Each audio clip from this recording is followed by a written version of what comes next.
কোথায় যাচ্ছ আজকে?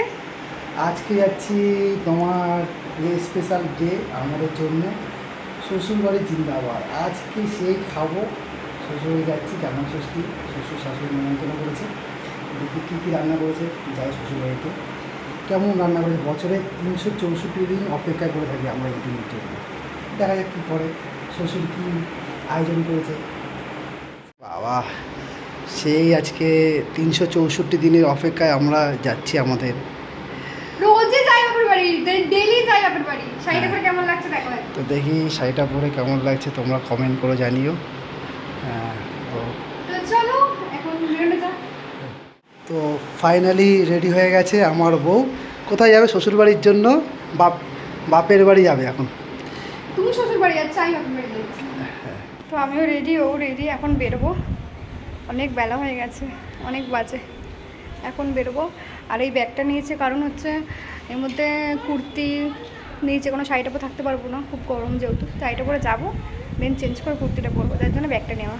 খাওয়াটা খুব সুন্দর দিচ্ছে। চলো আজকে ভিডিওটা এখান থেকে শুরু করছি, ভিডিওটা স্কিপ করবে না। আর ইন্ট্রোটা দেওয়া হয়নি, welcome back to my channel Kushanupur blogs. তোমার সবাই কেমন আছে? আশা করি ভালো আছে, আমিও খুব ভালো আছি। তো আজকের ভিডিওটা এখান থেকে স্টার্ট করছি, তো ভিডিও স্কিপ করবো না, ভিডিওটা দেখতে। তো মায়ের বাড়ি তো রোজই যাওয়া হয়, প্রায় দিন মায়ের বাড়ি যাই আমি। সন্ধ্যেবেলা গিয়ে জানানো ঘর থেকে, তাই প্রায় দিন মায়ের বাড়ি যাই।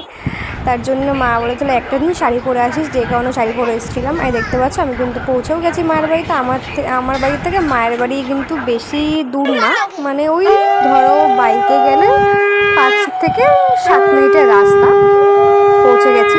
আর এদিকে দেখতে পাচ্ছ মা কিন্তু ওই যে আশীর্বাদের পর্বটা সেরে নিচ্ছে, আর আমি কিন্তু ভিডিও ক্লিপগুলো নিচ্ছি। আর হ্যাঁ, তারপর আস্তে আস্তে আমরা গল্প করতে করতে আসছিলাম যে মায়ের বাড়িতে রোজ যাই, আজকে আবার স্পেশালভাবে সেজে যাচ্ছি। কিন্তু না, আমি মাকে বলেছিলাম যে মা আমি এমনিই আসছি। মা বলছে না, সারা বছর তো এমনিই আসি, একটা দিন শাড়ি পরে আসিস, তাহলে ভালো লাগে না। যেই কারণে আমি এত গরমের মধ্যে কিন্তু শাড়িটা পরেছিলাম। আর সিরিয়াসলি আমার কিন্তু একটু ভালো লাগছিলো না শাড়িটা পরতে। এবার মা যেহেতু বলেছে, কথাটা তো মায়ের রাখতেই হতো, যেই কারণে আমি শাড়িটা পরেছি। আর ব্যাগে কিন্তু আমি কুর্তি নিয়ে নিয়েছিলাম, যেই কারণে যে ওই বাড়িতে গিয়ে ড্রেসটা চেঞ্জ করেই তারপরে খেতে বসবো, কারণ শাড়ি পরে খাওয়া যায় না, ড্রেসটা চেঞ্জ করে খেতে বসবো। আর স্বাভাবিক কথা, মা একটা দিন যদি চেয়েছে যে শাড়ি পরে আসিস, তাই শাড়িটা পরে এসেছি। মা তো বলেছিলো যে অন্য শাড়ি পরে আসতে, মানে যে বেনারসির মতো যে কাতান সিল্কগুলো হয় না, ওগুলো পরে আসতে বলেছিলো। কিন্তু এত গরমে কিন্তু ওগুলো পরা যায় না, যেই কারণে আমি হালকা শাড়িটা পরে গেছিলাম। তারপর মায়ের বাড়িতে গেছিলাম। এই যে দেখতে পাচ্ছ, এদিকে মায়ের বরণী শেষ, আর সুতো বেঁধে দিয়েছে, আর মাকেও নমস্কার করছিল। আর আমার মায়ের শরীরটা ভালো নেই বলে মা শাড়িটা পরেনি। সত্যি করে যায়, মায়ের শরীরটা ভালো নেই, তাই মা শাড়িটা পরেনি। দেন আমাকে এদিকে আশীর্বাদ করছিল, দেখতে পাচ্ছ আমাকে আশীর্বাদ করছিল। আমার বোন কিন্তু পেছনে দাঁড়িয়েছিল, ও কিন্তু খেলছিল, আর গরমের মধ্যে ও কিন্তু খালি গায়ে ছিল, তাই এটাকেও মাইন্ড করো না, বাচ্চা মানুষ। যে কারণে প্রচণ্ড জামা ষষ্ঠী মানেই কিন্তু গরমকাল, আর গরমকাল মানেই জামা ষষ্ঠী পড়ে, সেই গরম থাকে। আর সত্যি বলতে ভালো লাগে না। মায়ের শরীরটা খারাপ ছিল বলেও কিন্তু মা শাড়িটা পরেনি। দেখতেই পাচ্ছ মায়ের শরীরটা খুব খারাপ, যে কারণে মা শাড়িটা পরেনি। আর আমিও শাড়ি পরতাম না, তবু মা বলেছে তাই শাড়িটা পরে এসেছি। তাই এখানে আশীর্বাদ পর্ব সব কিছু হয়ে গেল। দেখতে পাচ্ছ আমি মাকে নমস্কার করে নিলাম, সব কিছু হয়ে গেল। আর এখন বেঁধে দিচ্ছে আমাকে হাতের সুতোটা।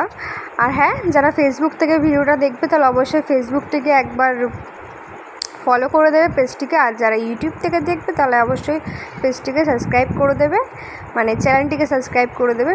ভুলে যাচ্ছি বলতে, আমি চ্যানেলটিকে সাবস্ক্রাইব করে দেবে। এই দেখতে পাচ্ছি আমি কিন্তু ঘেমে পুরো চান হয়ে গেছি, আর খুব গরম লাগছে। দেনও বসে আছে, আর মা কিন্তু খাবারগুলো সাজাচ্ছে। আমি ওকে জিজ্ঞেস করছি বলো কী কী আইটেম করেছে মা আজকে। ও কিন্তু বসেই আছে, আর মা এদিকে খাবারগুলো গোছাচ্ছিল। আর জামাই ষষ্ঠী মানেই কিন্তু মানে বিভিন্ন রকমের খাবার, বিভিন্ন রকমের জিনিস, সত্যি করে বলতে গেলে বিভিন্ন রকমের সব। আর এদিকে দেখতে পাচ্ছ ওরটা সাজিয়ে দিয়েছিল, যে দেখতে পাচ্ছ ফল, মিষ্টি, দই সবই দিয়েছিল।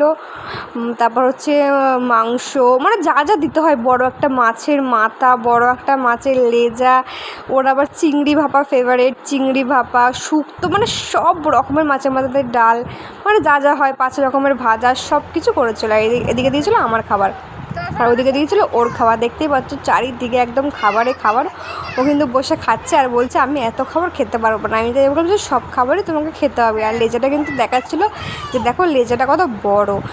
ও কিন্তু সবটা খেতে পারিনি, একটু একটু করে খেয়েছে। স্বাভাবিক এত কিছু খাওয়া যায়? ও আস্তে আস্তে বসে বসে খাচ্ছিলো। আমি বললাম হ্যাঁ তুমি 1 ঘন্টা সময় নিয়ে খাও, বাট সব খাবারগুলো কিন্তু শেষ, মানে একটু একটু করে খেলো, শেষ করতে হবে না কিন্তু খেও। যেহেতু সব খাবারই একটু একটু করে খেতে হয়, কোনো খাবারই বাদ দিতে নেই, একটু মুখে নিলেও নিতে হয় মুখে, তাই ওকে বলছিলাম। আর ও শুধু বলছিল আমি মাছের মাথাটা খাবো কী করে, এত বড় মাছের মাথা। আমি তো ঠিক আছে 5 থেকে একটুখানি জাস্ট খেয়েও আর পুরোটা রেখে দিয়ে তোমাকে খেতে হবে না, কেন মাছের মাথাটা খায়ও না, কিন্তু যেটা নিয়মে মাছের মাথা দিতে হয় তাই নিয়মে সেটা দিয়েছিল মা। আর বড় একটা লেজা দিয়েছিল। ও কিন্তু মাছের লেজাও খায় না, মাছের মাথাও খায় না, যে কারণে আমাকে বলছিল তুমি খাও, যে তুমি একটুখানি ফুটে খাও তারপর আমি খেয়ে নেবো। ও লেজা খেতেও পছন্দ করে না, কিন্তু এটা নিয়ম যেহেতু তাই এগুলো দিতে হয়, যে লেজা বড় মাছের মাথা এগুলো দিতে হয়, সেজন্য দিয়েছিল। আর মাছের মাথা দেখতেই পাচ্ছ কতটা বড় একটা মাছের মাথা। ও কিন্তু হাসছিল মাছের মাথাটা তুলে যে কোন দিক থেকে খাবো। আমি বলছি তুমি যেদিক থেকে ইচ্ছা সেদিক থেকে খাও, দেখতেই পাচ্ছ। আমি ওর ফটো তুলবো বলে বলছিলাম যে মাছের মাথাটা মুখে নাও, এত বড় মাছের মাথা স্বাভাবিক খাওয়া যায় না। দেন খাওয়া দাওয়া করে একটু রেস্ট নিচ্ছিলাম শুয়ে। আর এদিকে নিয়ে এসেছিলো আইসক্রিম। আমি ওকে বলছিলাম যে আইসক্রিম খাবো, সবার জন্য একটু আইসক্রিম নিয়ে আসো। এদিকে ও সবার জন্য আইসক্রিম নিয়ে এসেছিলো দোকান থেকে, আর আমি বসে বসে কিন্তু আইসক্রিমটা খাচ্ছিলাম। খুব গরম ছিল, খাওয়া দাওয়ার পর একটু রেস্ট নিয়ে তারপরে এটা নিয়ে এসেছিলো আইসক্রিম খাচ্ছিলাম। কারণ তখন প্রায় সন্ধ্যে 6টা 6:30 বেজে গেছিলো, আইসক্রিম খাচ্ছিলাম। আর আমার তো আইসক্রিম খেতে, আমার তো মানে চকোবার আইসক্রিম খেতে খুব ভালো লাগে। কার কার চকোবার আইসক্রিম খেতে ভালো লাগে অবশ্যই কিন্তু কমেন্টে জানিও। আমার কিন্তু খুব ভালো লাগে চকোবার আইসক্রিম খেতে। দেন খাওয়া দাওয়া করে রেডি হয়ে বেরিয়ে পড়েছিলাম আমি, আমার মেজো বোন আর আমার হাজব্যান্ড একটু যাচ্ছিলাম এক্সেস মলে, কিছু একটু কেনাকাটি করতে যাচ্ছিলাম এক্সেস মল। 3জনে মিলে বেরিয়েছিলাম, যে দেখতে পাচ্ছ। তখন প্রায় 8টা বাজে, 3জনে মিলে বেরিয়েছিলাম একটু মলে যাবো, যে কিছু একটা মানে কিছু কেনাকাটি করতে গেছিলাম, কিছু জিনিস লাগতো সেগুলো কেনাকাটি করতে গেছিলাম। দেন ওখানে গিয়ে মানে পৌঁছে আমি বলছিলাম যে অনেকটা রাত হয়ে গেছিলো। আর সত্যি পৌঁছাতে কিন্তু 8:30 বেজে গেছিলো। আবার বাড়ি থেকে খাওয়া দাওয়া করতে হবে, আবার বাড়িতে আসতে হবে, যার জন্য ওকে আমি বলছিলাম যে তাড়াতাড়ি চলো, বেশি লেট করা যাবে না, যেহেতু বাড়িতে এসে আবার খাওয়া দাওয়া করবো, আবার বাড়িতে আসতে হবে। প্রায় আমাদের ওখানে ঢুকতে সময় 9টা বেজে গেছিলো। মানে অনেকটা দূর না, মানে আমাদের বাড়ি থেকে তাও ঠিক আছে, নিউ টাউন অনেকটা কাছাকাছি, কিন্তু যেতে আসতে যেহেতু অনেকটাই রাস্তা, যে কারণে আমাকে বলছিলাম যে তাড়াতাড়ি চলো, তাড়াতাড়ি আসতে হবে আমাদের। দেন এখানে এসেও কিন্তু গাড়িটা পার্কিং করছিলো, পার্কিং করে এখন যাবো ভিতরে। তা জামাই ষষ্ঠী কে কীরকম কাটালে অবশ্যই কিন্তু জানিও। আমি কিন্তু জামাই ষষ্ঠী খুব ভালো কাটালাম, আর প্রত্যেক বছরই কিন্তু আমি খুব ভালো কাটাই জামাই ষষ্ঠী, খুব ভালোভাবে কাটাই। এই নিয়ে কিন্তু আমার মানে 5 বছর হলো, মানে 5টা জামাই ষষ্ঠী খেলাম এই নিয়ে, বিয়ে হয়েছে আমার 5 বছর। আর এটা 5তম জামাই ষষ্ঠী খেলাম। কারা কতবার জামাই ষষ্ঠী খেলে অবশ্যই জানিও। আমি কিন্তু 5বারেই নিই। দেন আমরা চলে আসলাম এক্সেস মল, এখান থেকে এখন কিছু কেনাকাটা করবো, কেনাকাটা করে দেন বাড়ি চলে যাবো। তো অবশ্যই যদি আজকের ভিডিওটা ভালো লাগে অবশ্যই চ্যানেলটিকে সাবস্ক্রাইব করে দেবে, আর যেন নতুন নতুন ভিডিও তোমরা দেখতে পারো। আর ফেসবুক পেজটিকে অবশ্যই কিন্তু ফলো করে যাতে আরও নতুন ভিডিও তোমাদের কাছে তাড়াতাড়ি পৌঁছে যায়। তো চলো টাটা বাই বাই, দেখা হচ্ছে নেক্সট অন্য কোনো ব্লগে। সবাই সুস্থ থাকো, ভালো থাকো।